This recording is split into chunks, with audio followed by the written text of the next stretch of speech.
matar a fome com as migalhas que caíam da mesa do homem rico, e até os cachorros vinham lamber as suas feridas. O pobre morreu e foi levado pelos anjos para junto de Abraão, na festa do céu. O rico também morreu e foi sepultado. Ele sofria muito no mundo dos mortos. Quando olhou, viu lá longe Abraão e Lázaro ao lado dele. Então gritou: Pai Abraão, tenha pena de mim. Mande que Lázaro molhe o dedo na água e venha refrescar a minha língua, porque estou sofrendo muito neste fogo. Mas Abraão respondeu: Meu filho, lembre que você recebeu na sua vida todas as coisas boas, porém Lázaro só recebeu o que era mau. E agora ele está feliz aqui, enquanto você está sofrendo. Além disso, há um grande abismo entre nós, de modo que os que querem atravessar daqui até vocês não podem, como também os daí não podem passar para cá. O rico disse: Nesse caso, pai Abraão, peço que mande Lázaro até a casa do meu pai, porque eu tenho 5 irmãos. Deixe que ele vá e os avise, para que assim não venham para este lugar de sofrimento. Mas Abraão respondeu: Os seus irmãos têm a lei de Moisés e os livros dos profetas para os avisar, que eles os escutem. Só isso não basta, pai Abraão, respondeu o rico. Porém, se alguém ressuscitar e for falar com eles, aí eles se arrependerão dos seus pecados. Mas Abraão respondeu: Se eles não escutarem Moisés nem os profetas, não crerão, mesmo que alguém ressuscite. Palavra do Salvador Jesus. Se você pode, eu convido para estar de pé. Vamos confessar a nossa fé. Creio em Deus Pai Todo-Poderoso, Criador do céu e da terra, e em Jesus Cristo, seu único Filho, nosso Senhor, o qual foi concebido pelo Espírito Santo, nasceu da Virgem Maria, padeceu sob Pôncio Pilatos, foi crucificado, morto e sepultado, desceu ao inferno, no terceiro dia ressuscitou dos mortos, subiu ao céu e está sentado à direita de Deus Pai Todo-Poderoso, donde há de vir a julgar os vivos e os mortos. Creio no Espírito Santo, na Santa Igreja Cristã, a comunhão dos santos, na remissão dos pecados, na ressurreição da carne e na vida eterna. Amém. Você pode tomar assento.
Em nome do Pai, do Filho e do Espírito Santo.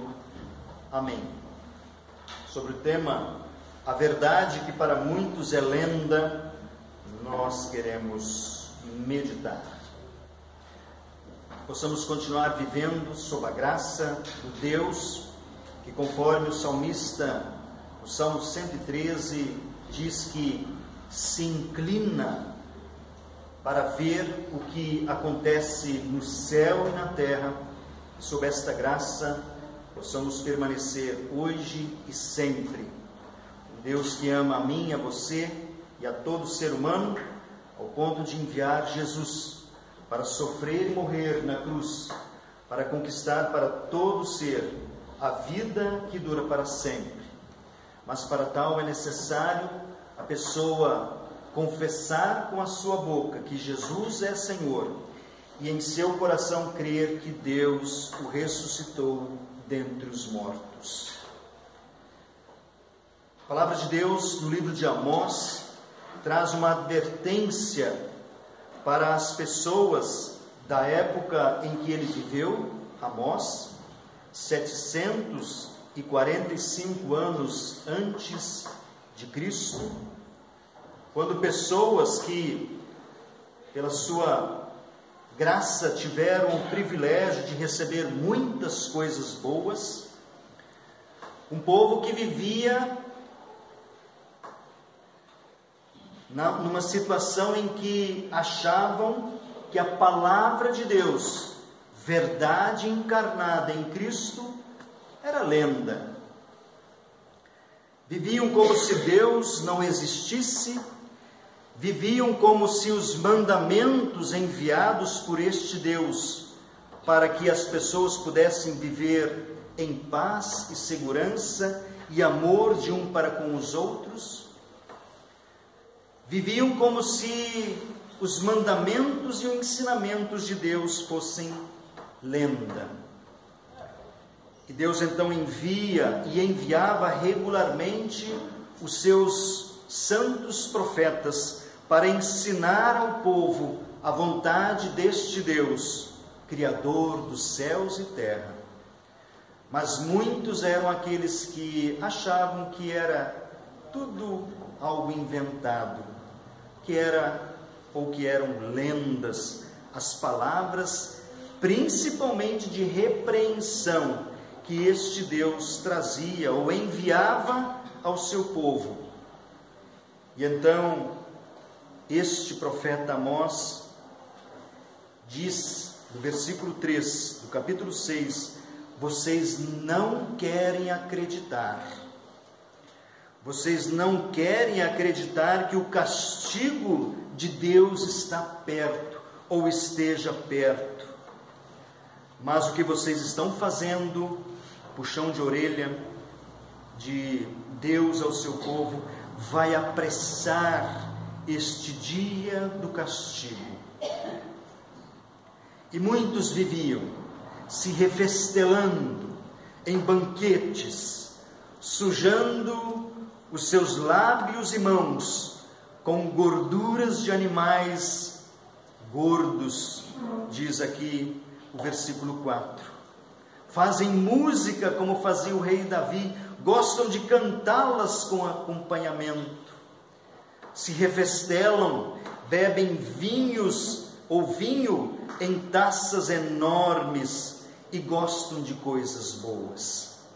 Mas estes, diz e repreende o profeta Amós, estes serão os primeiros que serão pegos pelo colarinho ou pelas orelhas e vão ser levados como prisioneiros para fora do país. Pura lenda, diziam eles. Deus não vai castigar os seus filhos, afinal, nós somos descendentes do pai Abraão, temos o sangue real e nobre em nossas veias, o sangue do povo escolhido de Deus.